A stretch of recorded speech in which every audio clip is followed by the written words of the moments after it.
Bonjour, vous êtes sur Radio CHU et c'est l'heure de Découverte européenne. Aujourd'hui, je suis avec David, un volontaire européen, et on va commencer par une présentation. Du coup, présente-toi un peu, qui es-tu, d'où viens-tu, qu'est-ce que tu fais là? Bonjour, donc je suis David Blume, je viens d'Allemagne, de Heidelberg, et je suis ici comme service volontaire européen. Donc je travaille à la Maison d'Europe Bordeaux-Aquitaine. Ok. Et pour me présenter, du coup, je travaille avec David à la Maison de l'Europe Bordeaux-Aquitaine et moi je suis en service civique, donc je suis française. Et du coup, c'est moi qui vais animer cette émission et David va y participer. Du coup, explique-nous un peu qu'est-ce que tu faisais avant de venir en Allemagne. Donc en fait, je viens de finir le lycée en Allemagne, donc le Gymnasium. Donc en fait, je suis demi-français, ma mère vient de France et pour moi, du coup, c'était sûr que je voulais venir en France après mon bac. Et en plus, j'ai choisi ce service volontaire européen parce que je me suis dit que l'Union européenne est une institution qui doit être défendue et qui doit être animée aussi parmi la population pour que les gens voient qu'est-ce que c'est. Parce que souvent on remarque pas qu'est-ce que c'est, et en plus plutôt un but personnel, je me suis dit que je veux savoir qu'est-ce que je ferai plus tard, comme je viens de finir mon lycée, peut-être quelle étude je voudrais faire. Oui, c'est ça la raison pourquoi je suis venu ici. Et du coup, tu connaissais pas Bordeaux avant de venir ? Non, j'y étais jamais. Enfin, j'étais en vacances pas loin d'ici en été, à la Cano, faire du surf, mais à Bordeaux même, j'y étais jamais. Ok, et du coup, moi je sais la raison, mais pourquoi tu peux nous expliquer pourquoi tu parles français comme ça ? Oui, donc c'est en fait, déjà c'est ma mère qui parlait français. Par contre, c'est surtout que j'ai passé un an en France, en lycée, à Vierzon. Et en fait, c'était un programme pour le rugby, justement. Et pour ça, je parle un peu de français quand même. Un peu de français. Et du coup, est-ce que même si ça fait 2 mois que tu es là, est-ce que tu sais déjà un peu ce que tu voudrais faire l'année prochaine ? Est-ce que tu as quand même quelques projets, même si tu as dit que c'était pour ça que tu venais cette année, pour t'éclaircir les idées, mais est-ce que tu commences un peu à avoir quelques projets ? Oui, donc en fait, j'ai 2 idées qui partent dans des complètement différentes directions. Une fois, c'est quelque chose qui a à faire avec la politique, donc par exemple, je crois que ça s'appelle sciences politiques en France. Oui. Et du coup, ça m'intéresse parce que je suis à la Maison d'Europe et on parle toujours de sujets comme ça. On a souvent des députés chez nous qui font des visites, qui font des débats. Et du coup, ça m'intéresse beaucoup maintenant. Et de l'autre part, en fait, la médecine. Donc on est à une radio d'un hôpital, donc ça tombe bien. Mais oui, de la médecine, ça m'intéresse beaucoup. Donc 2 fois l'université. Et est-ce que tu veux le faire en Allemagne ou est-ce que tu penses le faire peut-être en France ou je sais pas ? Par exemple, la science politique, c'est quelque chose... Enfin, la médecine, peut-être que c'est plus compliqué par rapport aux langues, mais la science politique, tu peux le faire dans les 2 peut-être ? Oui, en fait... Justement, il y a des programmes qui permettent de le faire dans les 2 pays. Donc, par exemple, on peut faire le Sciences Po à Bordeaux. Oui, en double nationalité. Oui, c'est ça, à Bordeaux et à Munich. Et on passe toujours 2 semestres dans une université et 2 semestres dans l'autre université dans l'autre pays, quoi. Du coup, ça m'intéresserait beaucoup. Par contre, après, ça dépend qu'est-ce que je veux faire. Parce que si je veux faire la médecine, par exemple, ça, c'est pas vraiment possible. Et là, je saurais pas trop quoi choisir, en fait. Pas encore. Tu sais pas encore choisir entre médecine et sciences politiques, c'est ça ? Ça, oui. Et en plus, je saurais pas choisir entre l'Allemagne et la France. Ah, d'accord, ok. Quel attrait tu vois à la médecine par rapport à la science politique ? Parce que ça a rien à voir. Enfin, moi, je sais pas. Je me demande personnellement parce que... En fait, non, justement, je m'intéresse pour beaucoup. Et du coup, ça a vraiment rien à faire, en fait. La médecine et la science po, même pour moi, je trouve les 2 très intéressants, mais je vois bien que... Ça a rien à voir. Ouais, ça a rien à voir, quoi. Et je sais pas vraiment pourquoi, c'est juste que ça m'intéresse tous les 2. Donc la médecine, parce que on peut aider les gens, c'est un métier... Après, ça serait un métier assez social. Et par contre, la Sciences Po, pour moi, ça m'intéresse aussi beaucoup parce que je pense qu'on peut aussi aider des gens, mais d'une autre manière. Et est-ce que la médecine, c'est... Enfin, je sais pas si tu vois à peu près comment la médecine, ça marche en France, les études de médecine. Mais est-ce que c'est à peu près pareil en Allemagne? Est-ce que c'est difficile comme en France? Enfin, en France, c'est vraiment très connu pour être super compliqué. Oui, donc c'est assez difficile, ou c'est même très difficile, surtout parce qu'il y a beaucoup de gens qui veulent le faire. Donc par exemple, je crois qu'il y a 10 000 places par année et il y a vers 40 000 gens qui veulent participer. Oui, donc c'est assez difficile et il faut rentrer en fait avec la note du bac, la moyenne du bac. D'accord, ok. Du coup, tu as choisi une musique pour commencer. Oui, j'ai choisi une musique, c'est une musique qui s'appelle Wolke 4 de Phil Dietberner et ouais, c'est allemand quoi. Sonst die Wolke 4 bitte nie mehr verlassen, weil wir auf Wolke 7 viel zu viel verpassen. Ich war da schon einmal und bin zu tief gefallen. Lieber Wolke 4 mit dir als unten wieder ganz allein.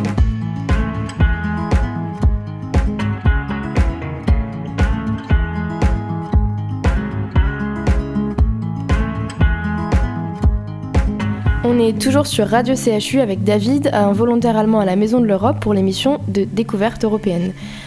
Du coup, pour présenter l'Allemagne un petit peu dans cette partie, on a essayé de changer des formats un peu traditionnels, juste quelques éléments donnés comme ça à l'appel. Et du coup, on a voulu prendre langue un peu de parler des stéréotypes et pour avoir un peu l'avis de David sur chaque stéréotype qu'on pouvait avoir en France. Et du coup, le premier qu'on a trouvé, enfin moi que j'ai trouvé en tant que Française, c'est qu'on dit toujours que les Allemands sont très stricts et pas que les Français. En général, le monde dit que les Allemands sont très stricts. Oui, donc c'est un stéréotype qu'on entend aussi en Allemagne. Et c'est même vrai, on dirait, parce que si vous voyez ici à la MEPA comment je me comporte, c'est assez différemment aux autres, je pense, par exemple aux Espagnols. Et, tout de suite, les clichés sur les Espagnols pas organisés. Non, mais on parle des clichés. Du coup... Oui, c'est quelque chose qu'on remarque vite fait et je pense que c'est assez vrai. Enfin, si on parle de strict, je pense en Allemagne, on dirait plutôt travailleur peut-être que... Je sais pas, moi je trouve strict dans le sens plutôt organisé, genre très carré ou... Ouais, mais nous, pour nous en fait, c'est justement ça, c'est d'être bien en temps, d'être là à l'heure, des trucs comme ça, c'est important pour le travail. Du coup, pour nous, être strict, c'est ce qui définit le monde du travail, quoi. Non, pas que les Français sont pas travailleurs, on a compris, mais bon. non, pas du tout. C'est pas du tout ça. C'est juste que pour nous, c'est très important d'être bien placé, quoi. Non, mais je comprends. Mais après, c'est parce que je te vois aussi à la Maison de l'Europe, et c'est vrai que même en France ou par rapport aux Espagnols, c'est vrai que c'est plus méditerranéen, à la cool. Ouais. Enfin, on travaille, mais c'est juste qu'on travaille, on peut être un peu en retard, on peut être, enfin, je sais pas. Enfin, ouais. Je comprends ce que tu dis par rapport aux Espagnols et aux Français. Je pense qu'on est pareil.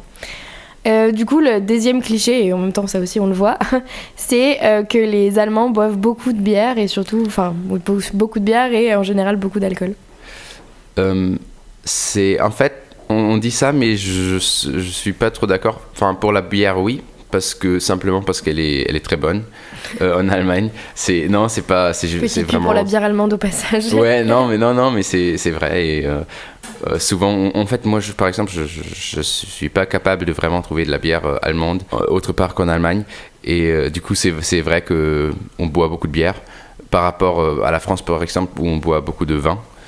On boit aussi beaucoup de bière, mais... Ouais, mais ça dépend des genres. Non, c'est vraiment pas comparable. Du coup, vraiment, en Allemagne, on boit de la bière tout le temps, quoi. Par contre, on boit pas de la bière, en fait, le matin ou le midi, avant 16h. C'est un petit peu une règle en Allemagne. Et j'ai remarqué qu'en France, on boit aussi le vin, par exemple, le midi ou même la bière. Ouais, la bière aussi, dès le midi. Et quand on va dans le nord de la France, ils boivent de la bière à tous les repas. Mais c'est vrai, moi, ma famille vient de là-bas et je commence à raconter ma vie, moi aussi, mais c'est vraiment des traditions plus locales. Enfin, à Bordeaux, je pense pas. Je suis pas très bordelaise, mais je pense que c'est plus vin par ici, donc bon. Du coup, le cliché en moi qui me fait rire à chaque fois, mais je trouve que c'est très vrai, c'est que les Allemands mangent tout le temps des saucisses. On a toujours l'impression que vous passez votre temps à manger des saucisses. Et on parlait hier des petits déjeuners allemands. Et tu disais que même le matin, vous mangez des saucisses. Enfin, moi, ça me... Oui, oui, c'est vrai. En fait, on mange vraiment différemment qu'en France. Par exemple, le matin, vous mangez les croissants, peut-être encore le petit café. Ouais, c'est ça, les petits déjeuners sucrés, c'est ça, oui. Et nous, on mange pas sucré, en fait. Enfin, on mange sucré, mais pour nous, c'est toujours les desserts, en fait. Du coup, le matin, on mange du pain, mais pour nous, c'est pas du pain. Le pain, c'est pas votre pain. Le pain, pour nous, c'est pas des baguettes, c'est du pain. Des gros pains de campagne ou quelque chose comme ça. Oui, c'est ça. C'est ça. C'est beaucoup plus rustique. Fort, rustique. Oui, c'est ça. Et en fait, on met de la viande dessus. Enfin, souvent des saucisses parce qu'ils sont simplement faciles à faire. Et après, ça dépend. On mange aussi les œufs le matin, les œufs, pardon. Et sinon, en fait, ouais, à tous les repas, on mange de la viande. Mais du coup, puisque t'es franco-allemand, tu préfères quoi? Moi, je déjeuner sucré ou salé? Comme je fais du rugby, pour moi, tu trouves le sucré, c'est pas trop. J'aime bien la viande. C'est l'excuse du sport pour dire que tu dois manger gras le matin. Oui, c'est ça. Le cliché suivant, c'est que les Allemands sont obsédés par leur propre voiture. Les voitures allemandes, les Volkswagen, les Mercedes, les Audi, et aussi ont toujours des voitures très chères. Alors qu'en France, je pense qu'on a plutôt des voitures un peu moyennes. Non, oui, donc ce que j'ai remarqué en France, c'est quand je suis dans la rue, il y a beaucoup moins de voitures comme Mercedes, Volkswagen on n'aime pas trop les voitures allemandes. Oui, j'ai bien remarqué. Mais vraiment, en fait, je pense qu'on ne le remarque pas quand on est dans son propre pays, qu'il y a vraiment beaucoup de voitures, les propres marques de leur pays, de son pays, sur la route. Par exemple, les Renault, les Peugeot, on en voit beaucoup ici. Mais c'est surtout aussi, j'ai l'impression, enfin je sais pas, là je parle un peu de ma propre expérience, je sais pas si c'est un peu cliché, mais j'ai l'impression, enfin en même temps c'est ce dont on parle, donc voilà, mais j'ai l'impression que les Allemands prennent beaucoup plus soin de leur voiture et surtout ils ont toujours beaucoup des très grosses voitures et très brillantes et tout, alors que nous sur l'autoroute on est dans nos petites voitures pas lavées depuis 3 ans et j'ai l'impression que les Allemands sont un peu obsédés par leur propre voiture quand même. Oui, c'est vrai qu'en Allemagne, c'est un petit peu un symbole de son statut et de son statut social. Et du coup, les Allemands, pour nous, c'est très important. Et en fait, en Allemagne aussi, par exemple, par rapport à Bordeaux, moi j'habite à Heidelberg. C'est une ville qui est un petit peu plus petite que Bordeaux. Et par contre, les routes, elles sont très bonnes. Bon, par exemple, on parle souvent des autobahns. Ouais, en Allemagne. Et là, ici à Bordeaux, c'est difficile de rouler avec la voiture. Et à Heidelberg, par exemple, c'est beaucoup plus facile. On peut rouler facilement en ville. Du coup, c'est plus facile de se faire transporter avec la voiture. Du coup, le dernier point qu'on voulait aborder, c'était le sport. Et on pense toujours qu'en France, en tout cas, on pense toujours que le seul sport qui intéresse les Allemands, c'est le foot. Oui, c'est correct. Donc ça, c'est vraiment une chose qu'on peut simplement dire que les Allemands, majoritairement, on s'intéresse pour le foot. Par exemple, à l'exemple du rugby, on peut dire ça parce que en France et pour les Anglais, le rugby c'est très important quand même, surtout à Bordeaux ici. Et en Allemagne, c'est vraiment pas personne s'y intéresse quoi. Ok, et du coup on peut passer sur notre deuxième pause musicale et tu vas nous la présenter encore une fois. Oui, ça. Là on va partir sur 99 Luftballons de Nena, donc une chanson très connue des années 80 et qui est aussi très connue en France.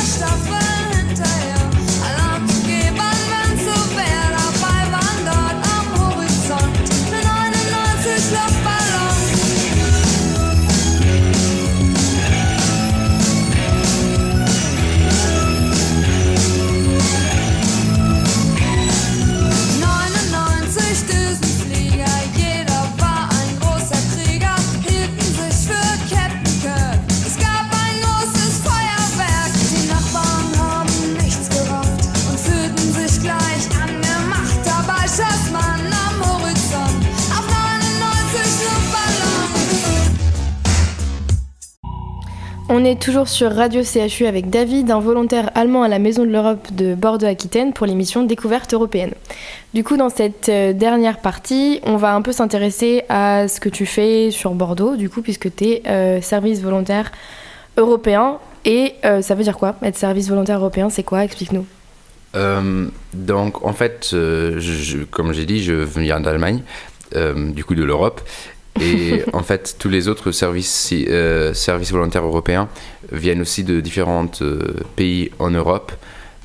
Donc pas de l'Union européenne, mais de l'Europe. On a aussi, par exemple, quelqu'un de la Serbie.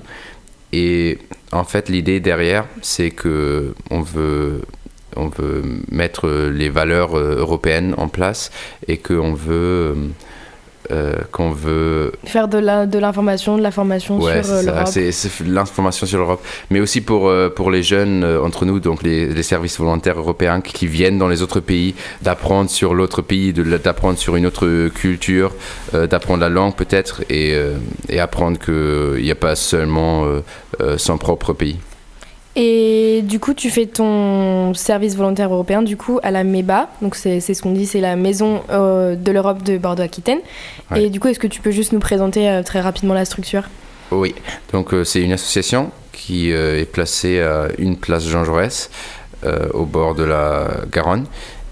Et en fait, c'est une structure qui justement met en place 24 jeunes, d'un côté service civique et de l'autre côté aussi des services volontaires européens. Et l'idée, c'est qu'ils sont envoyés dans des écoles, dans des établissements scolaires surtout, pour transmettre des valeurs européennes, pour apprendre les propres langues, ou surtout aussi l'anglais. Et le français. Pour les services volontaires européens, surtout. Le français, oui. Enfin, toi, ça va, mais... Enfin, oui, mais le français, c'est pour les services volontaires européens. Voilà. Du coup, ouais. Et du coup, cette structure, elle donne la possibilité de faire justement ça, ou elle veut faire justement ça. Et en même temps, on travaille aussi avec, par exemple, les radios ou même les télévisions. Et on organise aussi des conférences et des événements. Ouais, c'est ça. Oui, pardon, j'ai oublié de dire ça. Oui, on organise des débats, des conférences avec des députés de la région, des députés européens. Des députés européens, oui, c'est ça, ou sinon du Parlement. Ouais. Et des fois aussi des sujets très spécifiques où il y a des professeurs de l'université qui viennent. Et on fait aussi des soirées nationales. On vient d'avoir la soirée allemande, du coup vous l'avez ratée. Oui, c'est ça, du coup vous l'avez ratée. En fait, ouais, j'ai préparé la soirée allemande avec ma partenaire allemande ici il y a quelques jours. Et par contre là, le mois prochain, il y aurait la soirée espagnole par exemple. Présente-nous un peu quand même le service volontaire européen globalement, pas à la MEBA, mais qu'est-ce que c'est juste en général?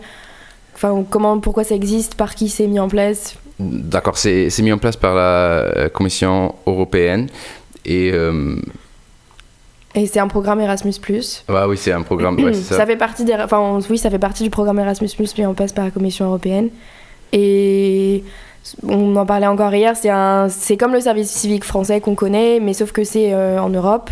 Enfin, c'est à l'échelle de l'Europe, on peut partir dans tous les pays européens. Et il y a des missions diverses et variées dans toutes les structures qu'on peut trouver en Europe. Et du coup, toi, pour combien de temps t'es là? Je suis là pour 1 an. Je crois les services civiques sont juste là pour 9 mois. 8 mois, je crois. Ouais. 8 mois, ouais. Du coup, nous, on est là pour 1 an et on a un contrat, en fait, pas comme les services civiques, quoi. Ça marche à peu près de la même façon, sauf que c'est plus long. Et nous, on est censé, en tant que service civique, moi je parle là, on est censé en fait aider les services volontaires européens dans leur bonne intégration en France et leur apprendre le français, les aider à faire toutes les interventions. Enfin, moi je peux pas trop t'aider parce que tu parles déjà bien français, donc bon, finalement, je sers pas à grand chose en fait. Non, mais on a Petra, du coup. On travaille aussi avec une finlandaise du coup qui parle pas très bien français et du coup elle apprend très bien le français et voilà, et on voit même dans tous les services, que tous les services volontaires européens se sont déjà beaucoup améliorés en français et voilà, et on est tous intéressés dans l'Europe, donc je pense que ça marche. Ouais, ça marche bien. Voilà, du coup, je pense que si vous êtes intéressé par l'Améba, je vais juste donner quelques informations. Du coup, je rappelle que c'est 1 place Jean Jaurès à Bordeaux. C'est juste à côté du Miroir d'eau si vous voulez passer faire un coucou. Et vous pouvez aussi trouver l'Améba sur son site internet, sur les réseaux sociaux, Facebook, Twitter, pour chercher des informations sur le service civique par exemple, ou le service volontaire européen qui peuvent vous aider, pas forcément à faire un service volontaire à l'Améba parce que c'est pas possible, c'est un service volontaire européen en Europe, mais par contre c'est eux qui sont chargés de vous donner des informations et de vous envoyer dans les structures d'accueil dans le pays. Donc voilà, si vous êtes intéressé, et aussi si vous êtes intéressé par les nombreux les événements qu'on organise, on en a un peu parlé, du coup les conférences avec des spécialistes, des débats, des réunions où juste on parle entre citoyens européens de nos projets, de ce qu'on aimerait voir. Et des soirées aussi à thème, des soirées de pays, donc on en a tous les mois, donc vous pouvez regarder ça sur notre page Facebook, il y a toutes les dates. Donc voilà, merci à David d'avoir été aujourd'hui avec moi pour l'émission Découverte européenne, et vous êtes bien sur Radio CHU. À la prochaine.